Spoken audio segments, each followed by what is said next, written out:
you're surprised that Josef Newgarden isn't higher in the standings. I took a glance over at the IndyCar standings, and Josef Newgarden is third in the standings.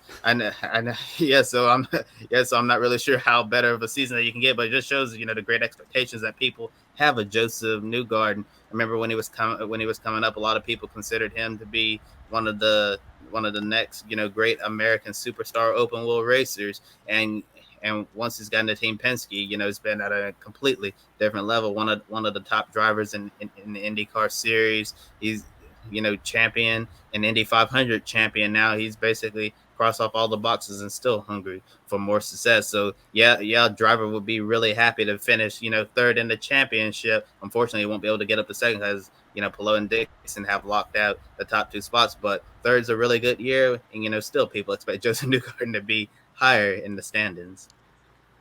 Isn't that crazy that we're all disappointed in Josef Newgarden for being third in the point standings, having an Indy 500 win and having like what 4 or 5 wins this year? It's a bad year for Josef Newgarden. Third, gets all those wins.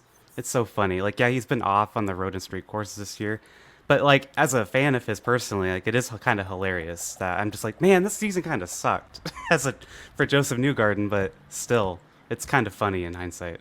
I was going to save this for a shining moment, but I do want to point out something that I heard on the broadcast yesterday as well. You want to talk about high expectations and point standings and rankings and everything.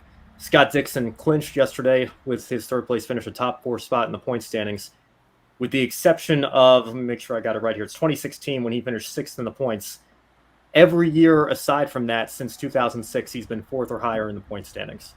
That is just a remarkable testament to his longevity and his dominance in terms of how great he's been for so long in this series with Chip Ganassi Racing. So I just wanted to point that out as well. Dixon and Newgarden, we're talking about them 3rd and 4th in points or whatever, and they're having down seasons. That just speaks to the expectations we have for their greatness.